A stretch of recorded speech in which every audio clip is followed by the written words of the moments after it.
Kuntum melati tumbuh melata, burung merebah di pohon cemara. Assalamualaikum pembuka bicara, selamat datang untuk semua.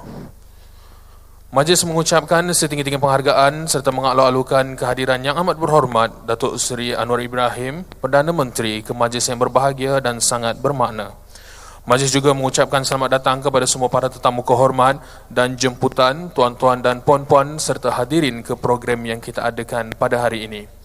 Untuk makluman, majlis pada hari ini telah dimulakan sejak pagi lagi dengan acara wacana yang membincangkan berkenaan teras membangun Malaysia Madani.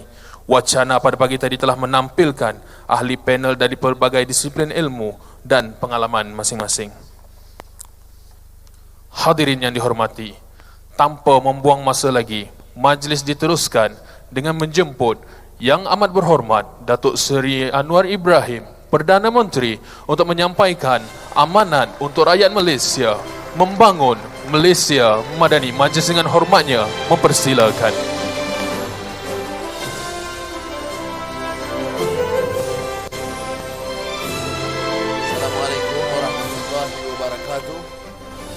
Salam sejahtera. Alhamdulillahillazi arsala rasulahu bil huda wa dinil haq liyuzhirahu 'ala ad-din kullih wa kafa billahi shahida. Wa usalli wa sallimu ala rasulil karim wa ala alihi wa sahbihi ajma'in. Saudara, teman-teman Perdana Menteri, Datuk Seri Zahid dan Datuk Seri Fadilah, Tan Sri Ketua Surusan Negara, Menteri, Menteri Besar, Ketua Menteri, rakan-rakan yang saya muliakan, saya ucapkan setinggi syukur, terima kasih kepada saudara dan tahniah kepada Institut Darul Ihsan kerana menyelenggarakan majlis ini dalam tempoh yang agak singkat. Dan saya terharu dengan kehadiran masuk rakan-rakan dari negeri-negeri untuk memberikan dorongan, semangat untuk kita terus meningkatkan usaha dan kerja kita. Saya bukan berhajat untuk mengemukakan wawasan baru ataupun membina tugu baru. Saya berhasrat untuk mengajak rakan-rakan, pimpinan dan rakyat untuk menyedari bahawa kita memikul amanah yang agak besar dan memahami madani ini ialah sekadar menginsafi bahawa tanggungjawab kita mengangkat martabat insan sebagai karamah insaniah yang tentunya berpaksi kepada keyakinan, nilai dan akhlak, tata kelola yang adil dan berkesan dalam sejarah. Dalam konteks sejarah tentunya kita faham tentang pengalaman junjungan besar Muhammad sallallahu alaihi wasallam dalam konteks perjanjian Madinah yang dengan sendirinya membina kekuatan umat Islam dan umat manusia. Pemerkasaan ini, pemerkasaan yang muncul dari kekuatan dan semangat pribadi, membina keluarga dan masyarakat yang pada peringkat awal disebut Madinah dalam Saifah Madinah, tapi dari Madani ini akan muncul kekuatan tamadun. Dalam fiqh al-mawatanah, tokoh demokrat Islam Syekh Rashid Ghanusi menyebut dan menggesa masyarakat supaya bukan sekadar membina, memperkukuh keyakinan dan kefahaman, tetapi membina suatu tradisi dan budaya yang mampu membina tamadun kehidupan manusia. Amartya Sen, pemenang Nobel Ekonomi yang terkenal, menyatakan di antara lain, while democracy is not yet universally practiced, nor indeed uniformly accepted in the general climate of world opinion, democratic governance has now achieved the status of being taken to be generally right. Kata akar ini adalah democratic governance yang seringkali kita kesampingkan kerana hanya kita bicarakan soal demokrasi dan proses pilihan raya. Mengenepikan bahawa demokrasi itu bermakna hanya sekiranya kita memertabatkan manusia, dignity of man, yang merangkul kekuatan baru, membangkitkan kesedaran baru dengan sistem dan tata kelola yang baik. Sebab itu dalam tempoh sebulan setengah yang lalu, saya tidak meninggalkan soal intipati dalam pemerintahan itu tata kelola yang baik.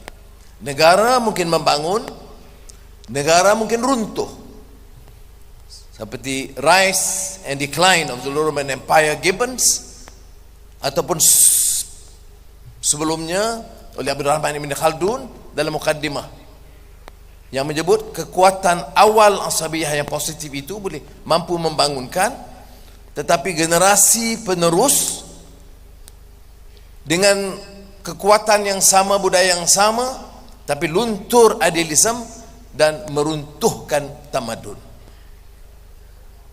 Sebab itu dalam mengungkapkan Madani ini, kita menekankan tentunya pemerkasaan ekonomi, pemerkasaan budaya, tapi terasnya adalah nilai, etika atau akhlak. Aspek-aspek kemanusiaan yang diterima pakai oleh semua agama, semua aliran faham. Tetapi kadang-kadang sebahagian daripada fahaman itu meremehkan kekuatan keyakinan, atau bagi orang Islam akidah dan akhlak. Jadi bagi saya mengungkapkan Madani ini, istilahnya mungkin dianggap baru, tapi sebenarnya tidak. Mujtama' Madani itu disebut lama oleh pemikir-pemikir, tetapi kita perkenalkan dan hebahkan kerana ia menekankan soal keyakinan dan kemanusiaan. Dan bila negara itu dipacu untuk maju dan kadang-kala tercemar kerana salah laku dan rasuah, runtuh nilai, maka perlu ada kesedaran bersama di kalangan kita untuk menghidupkan semula kekuatan leluhur bangsa dari semua kaum dan agama di Malaysia ini, bahawa ada nilai-nilai murni yang harus dihidupkan dan dikembangkan semula. Sementara kita bergelut dalam bidang ekonomi dan teknologi dan digital, kita pacu pertumbuhan, kita jangan tinggalkan nilai dan kemanusiaan. Kerana meninggalkannya bermakna kita akan menerima pahaman dan mula mengalah dan permisif tanpa mengira latar belakang, kadang-kadang di kalangan agamawan, kadang-kadang di kalangan sarjana, tetapi permissiveness sudah menembusi keyakinan kita. Faham kabilah menyebabkan kita mudah kompromi dengan rasuah dan penyelewengan, penindasan. Membangunkan kota-kota besar tanpa memikirkan nasib rakyat yang terhimpit di bawahnya. Peduli tentang gedung-gedung pasaran yang baru, tapi tidak peduli tentang kedudukan, taraf, gerai-gerai rakyat miskin. Ini sebagai contoh-contoh di mana elemen karamah insaniah itu diremehkan dalam tata kelola pemerintahan. Jadi sebab itu pimpinan, baik persekutuan atau negeri dan daerah, penjawat awam dari peringkat tertinggi sehingga kerendahnya, dalam membincangkan soal pasca pertumbuhan, pasca normal yang disebut, atau pasca COVID ini, manfaatkanlah pengalaman ini untuk belajar dari kelemahan yang lalu dan mengemukakan, bertindak sesuai dengan tuntutan baru. Saudara-saudara yang dimuliakan, saya sebut tadi bahawa pasca normal atau pasca COVID ini lebih kompleks. Dan kita lihat sifat-sifat seperti kontradiksi pertembungan. Kita lihat permasalahan itu berlaku dalam konteks, dalam keadaan yang rumit dan sekaligus berlaku. Kalau kita bicara soal climate change, ia melibatkan satu desakan dan tuntutan yang menyeluruh. Di Eropah, di Amerika, di Asia, tidak terlepas. Kita bicara soal penghijrahan rakyat, bukan saja soal di Sabah atau Lembah Kelang, tapi seluruh Asia Barat atau Timur Tengah, Eropah dan perbatasan Amerika, Meksiko. Ini yang disebutkan complexity and contradiction yang sekarang menjadi cabaran dan ujian kepada kita. Untuk dalam negara, kita lihat umpamanya isu kesedagatan atau globalisasi itu ada kaitan. Umpamanya unjuran IMF tentang pertumbuhan ekonomi global menurun.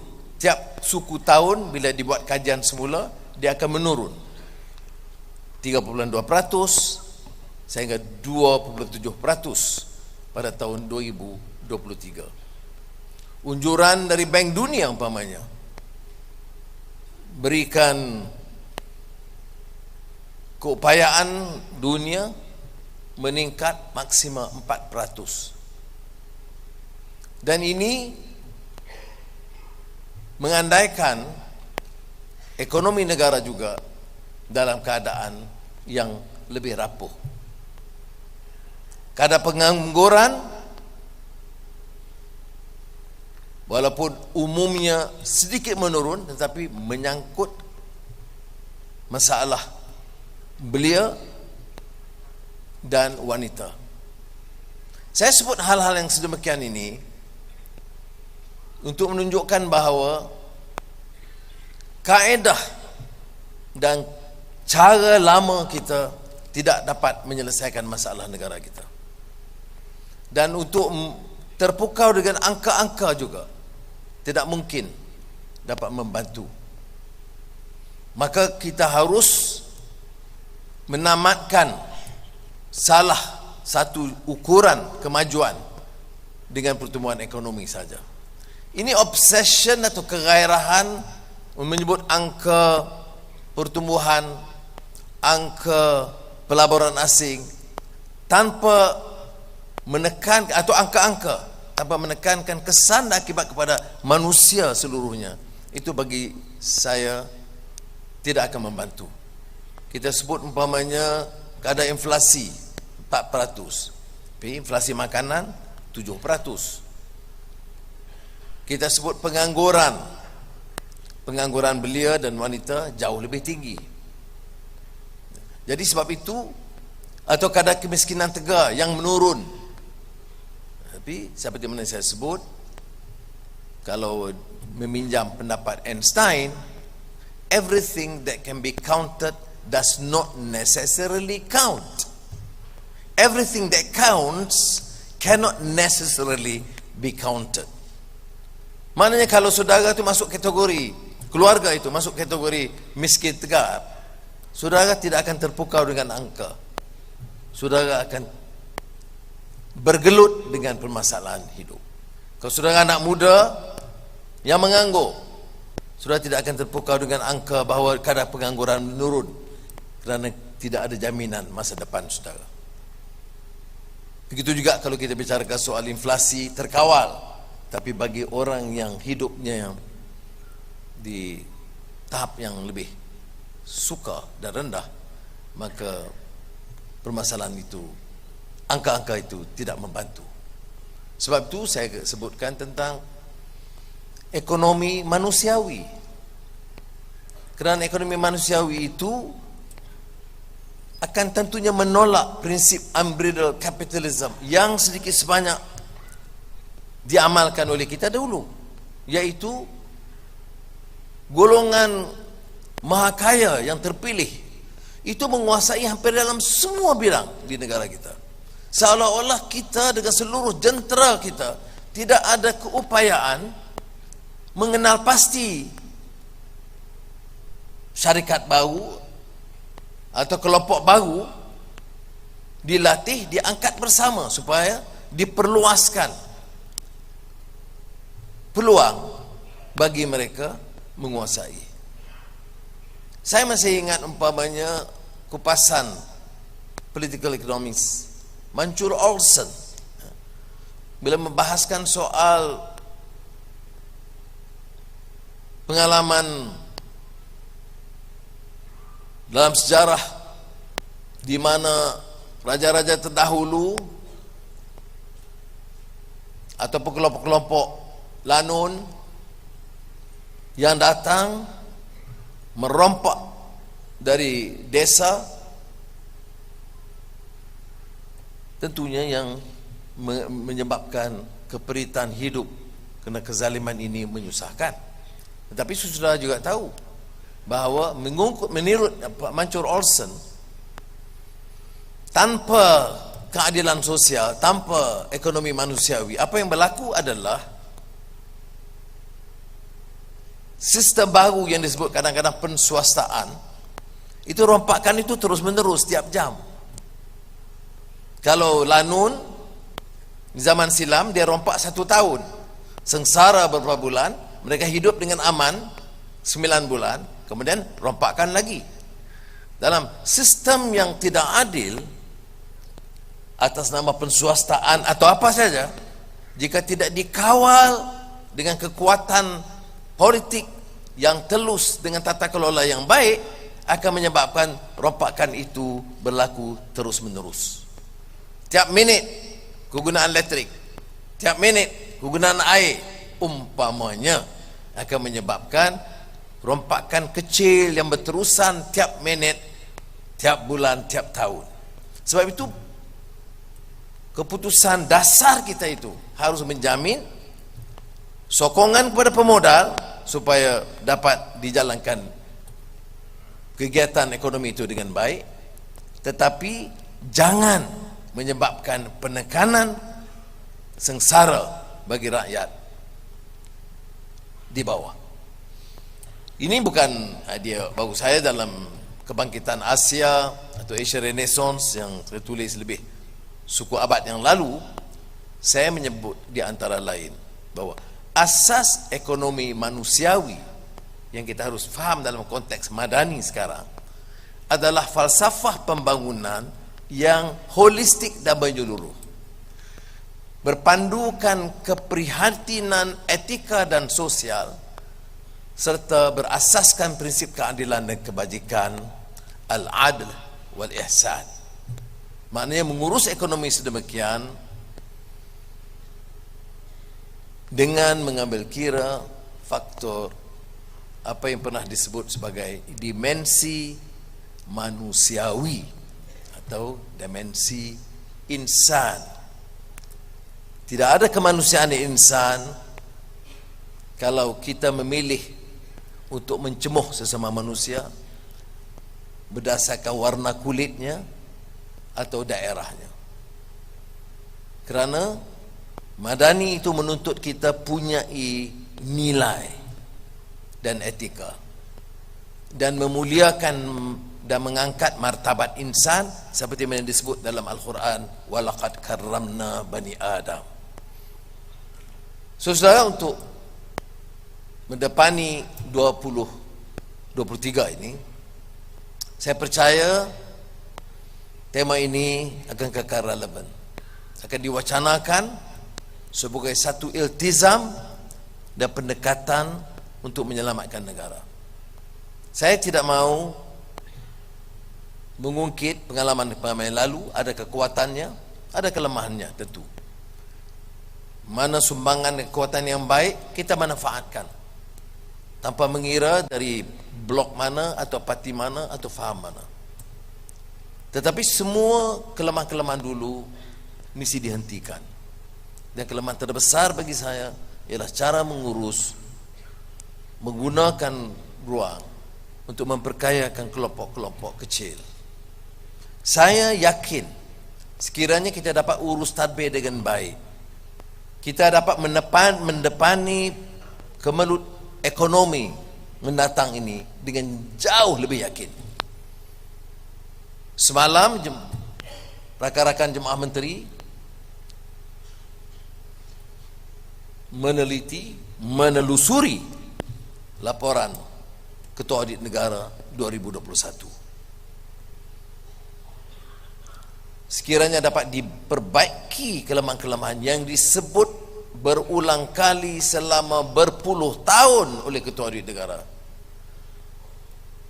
oleh pimpinan politik dan penjawat awam, saya yakin 5-6 bilion ringgit boleh diselamatkan.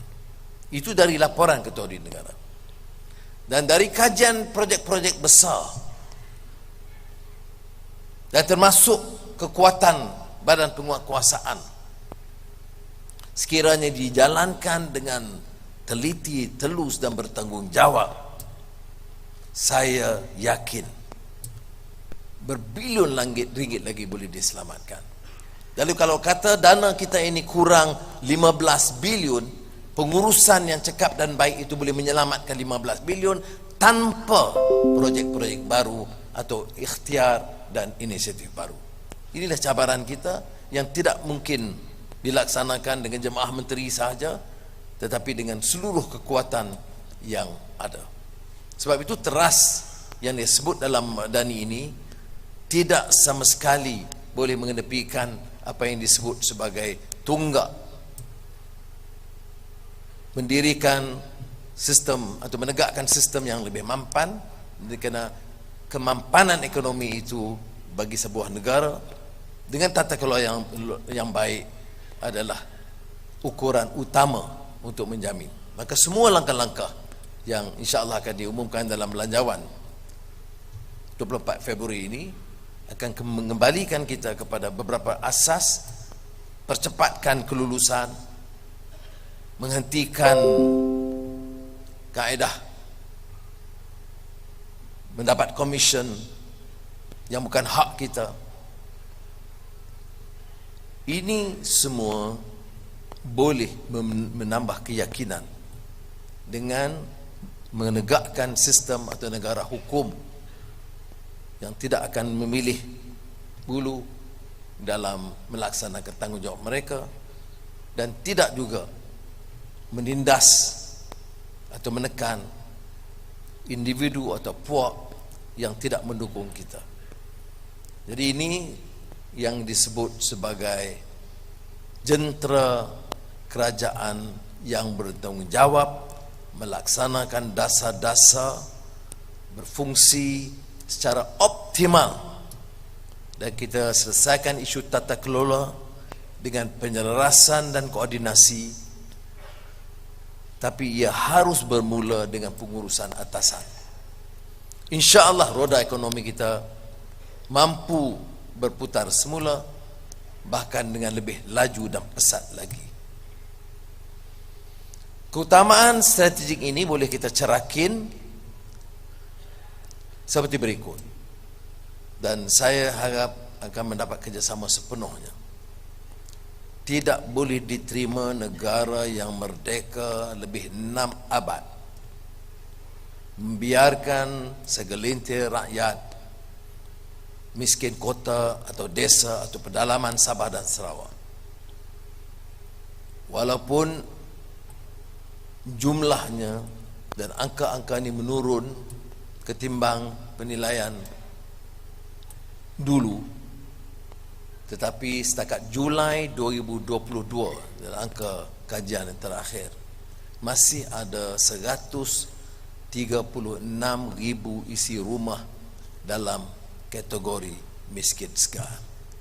Adalah mengaibkan dan memalukan kalau kita izinkan kelompok ini bersama 308,000 isi rumah dalam kategori miskin dan pimpinan hidup dengan mewah dan terus mengutip habuan yang bukan hak mereka.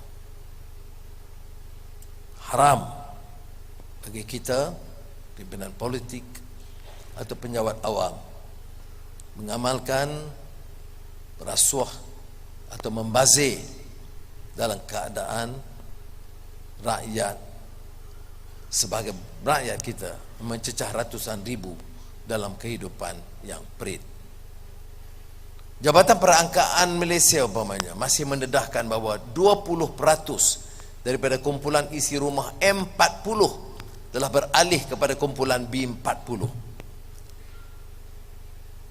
Susulan pelaksanaan PKP yang kita dapat mengerti, dan juga bencana COVID. Tetapi ini bukan alasan untuk kita membiarkan keadaan ini berterusan tanpa langkah yang lebih berani. Saya sentuh soal pendapatan, tetapi percayalah ukuran kadar kemiskinan mesti berubah. Selain daripada pendapatan, ialah diberi ukuran kemiskinan pelbagai dimensi, disebut multi-dimensional index untuk mengukur kemiskinan. Ini lebih adil. Rakyat umumnya dan kita dalam kategori yang lebih atas ukur pendapatan itu dari segi yang lain, ya. Rumah dan kenderaan dan keselesaan hidup dan pendidikan anak-anak. Tetapi bila ukur kadar kemiskinan hanya pendapatan, sebab itu ia harus diperluaskan, dan ini telah pun dimulakan sebelum ini, dan saya mahu perkara ini insya-Allah dilengkapkan, barulah disebutkan masyarakat itu benar-benar madani yang ada keprihatinan, ada ihsan, ada rahmah dalam menjalankan tugas mereka. Saudara-saudara yang dimuliakan, yang kedua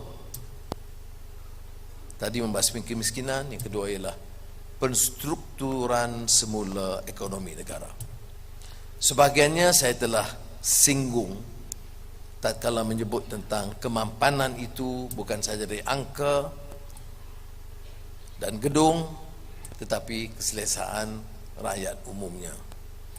Maka dalam menentukan dasar ekonomi kita, keutamaan itu harus dianjak daripada melihat kepada projek-projek raksasa kepada projek yang boleh membantu jumlah rakyat yang terbanyak.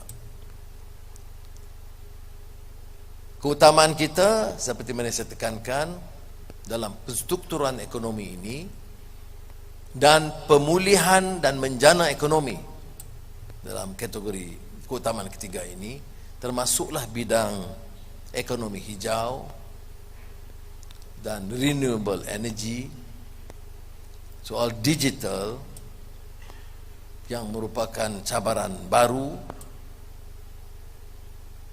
dan tentunya aspek-aspek yang kita tinggalkan dulu yang harus diangkat semula, termasuk bidang perkhidmatan, pelancongan dan industri teknologi tinggi. tumpuan juga diberikan kepada PKS.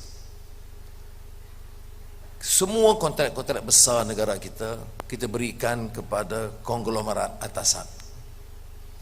Harus ada pendekatan yang lebih jelas untuk memastikan bahawa golongan yang masuk dalam kategori PKS, termasuk yang Bumi Putra, itu harus diberikan peluang supaya dapat diangkat kedudukan mereka dan tidak dibolot sama ada dalam isu perolehan dan juga kontrak-kontrak besar oleh kerajaan. PKS umpamanya, peranan setakat ini di seluruh negara membentuk 97.2% daripada jumlah keseluruhan syarikat-syarikat perniagaan di Malaysia, membayar upah kepada hampir 70% tenaga kerja negara. Jadi perkembangan kemajuan PKS itu lebih bermakna daripada mendukung kelompok konglomerat yang terpilih. Saya tidak bermaksud untuk menafikan peluang mereka untuk bersama bersaing, tetapi dari segi dasar kerajaan mestilah beralih sedikit, anjak sedikit daripada pendekatan yang lama, persaingan di kalangan syarikat-syarikat besar atasan. Negara kita tunggaknya masih majoriti Melayu, dengan penegasan prinsip-prinsip dalam perlembagaan tentang kedudukan Islam, agama persekutuan, bahasa Melayu dan hak keseimbangan Melayu serta raja-raja Melayu. Tetapi negara ini adalah negara pelbagai kaum.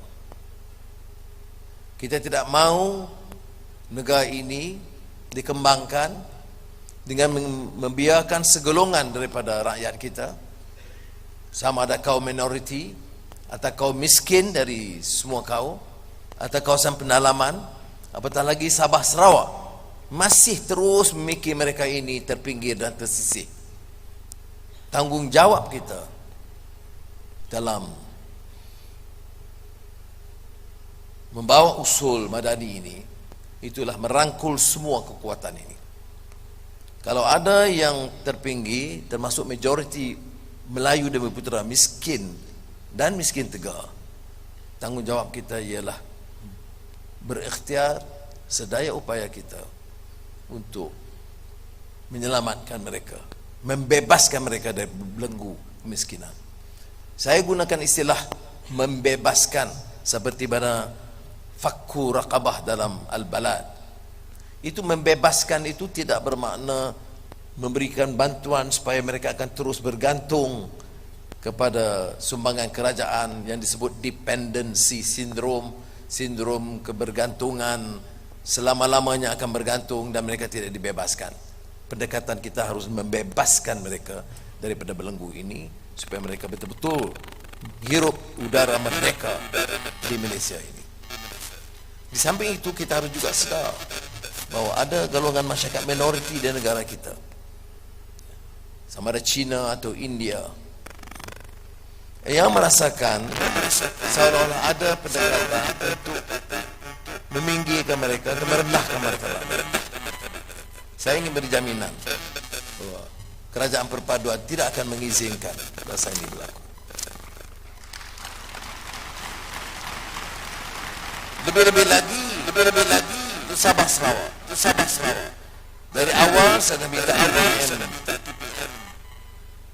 Datuk Seri Fadilah untuk mengetuai pasukan menyelesaikan masalah yang guris perasaan orang Sabah, sebagainya betul, sebagainya sentimen tertanam. Saya minta beliau memberikan ruang sepenuhnya untuk menyelesaikan semua yang tertunda. Ada yang menyesabah, ada yang tidak menyesabah, ada yang tidak menyesabah. Umpamanya untuk membina klinik kecil harga 10 juta ringgit. Itu mesti rojok ke ibu pejabat di Putrajaya dan juga mengambil masa terlalu panjang. Maka kita dah putuskan di antara lain semua Sabah Sarawak ini kategorinya itu, walaupun istilah ini dia pertikai, tapi kategorinya itu wilayah. Dalam perjanjian Malaysia 63 itu semenanjung Tanah Melayu, Sabah dan Sarawak. Itu bukan soal saya lagi. Saya hanya mewarisi satu keadaan, dan perjanjian itu telah dimeterai dan disepakati oleh pimpinan besar kita. Maka tanggungjawab kita ialah melaksanakan apa yang dijanjikan. Aufu bil uqud. Mana mungkin setelah 60 tahun kita tak boleh beri dia hak untuk memutuskan dan melaksanakan projek 10 juta dengan sendiri dan mesti gunakan kekuatan persekutuan. Maka sebab itu kita dah luluskan. Itu di antara lain. Yang lainnya akan kita umumkan esok kerana kita akan mesyuarat Perjanjian Malaysia 63 MA63 di Kuching, Sarawak. Dan insya-Allah sebahagian besar hal yang lain boleh kita selesaikan. Saya sengaja menekankan di peringkat akhir ini tentang keperluan menyelamatkan rakyat yang majoriti Melayu Bumi Putera, dan keperluan untuk membangunkan semangat warga negara bersama dengan semua kaum. Itu sangat penting. Saya tahu sentimen kaum itu memang menarik. Ini dia katakan siege mentality, ditanam semangat kita ini under threat. Saya nak beritahu yang under threat itu bukan soal kaum. Yang under threat itu, kalau rasa cemas dan tertekan itu, ialah kerana pimpinan yang rasuah dan bongkak, bukan rakyat jelata. Mudah-mudahan insya-Allah kita dapat perbaiki keadaan ini dan meninggalkan ini sebagai episod dan pengalaman lama untuk catatan sejarah, dan kita mulakan sejarah baru. Dari pelbagai lapangan pengalaman, saya percaya dengan semangat melahirkan masyarakat dan negara madani ini yang berteraskan nilai kemanusiaan dan keyakinan, serta membangunkan semula negara Malaysia merdeka dan berdaulat. Saya yakin melihat kepada keupayaan pimpinan politik, pimpinan penjawat awam selama ini, saya menaruh keyakinan yang sangat tinggi bahawa Malaysia berupaya diangkat semula di persada dunia sebagai negara kukuh dan kuat. Kita tidak mahu nama Malaysia ini tercemar dengan skandal, dengan permasalahan, dengan cetusan pertelingkahan kaum atau agama. Kita mahu Malaysia ini dikenali sebagai negara madani yang mampu diangkat martabat rakyat dan negaranya. Salah satu negara yang harum dikenali dan dihormati sebagai negara makmur, negara adil, negara yang menolak sebarang bentuk kezaliman terhadap individu atau kaum.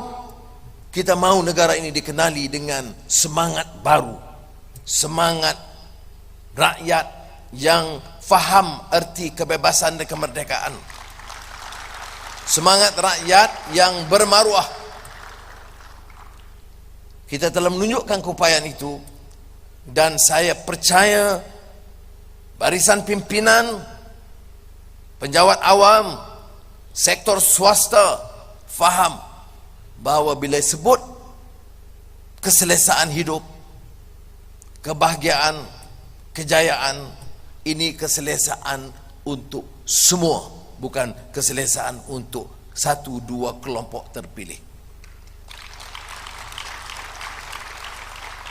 Jadi saudara, saya mohon kerjasama kita untuk meletakkan satu asas dan budaya baru, meninggalkan yang lampau dan cuba memartabatkan nilai hidup yang lebih bermakna. Saya tegaskan semula,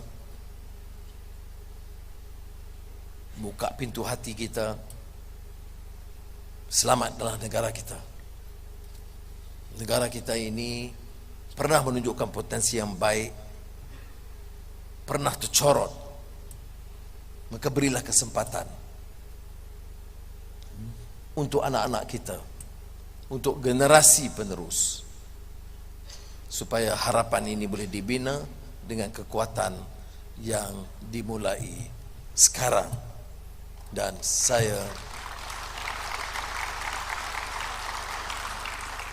saya menaruh keyakinan dengan rakan-rakan saya, bukan saja dalam jemaah menteri tapi dalam politik umumnya. Dan kita akan lihat umpamanya perjalanan parlimen akan datang, saya harap lebih siuman, lebih tenang, lebih manusiawi daripada yang kita saksikan dulunya. Bila kita sebut lebih manusiawi, kalau tidak manusiawi, lawannya itu jelek. Jadi sebab itu saya percaya kita boleh lakukan. Ada orang mengandaikan bahawa kalau begitu, bolehkah kita tutup semua pekung penyelewengan dan rasuah? Itu bukan urusan saya. Kita percaya kepada peranan badan penguasaan dan badan kehakiman, tetapi kita harus juga tahu bahawa harta-harta yang diambil cara yang tidak sah, kalau pandangan saya, harus dipulangkan kepada negara dan rakyat.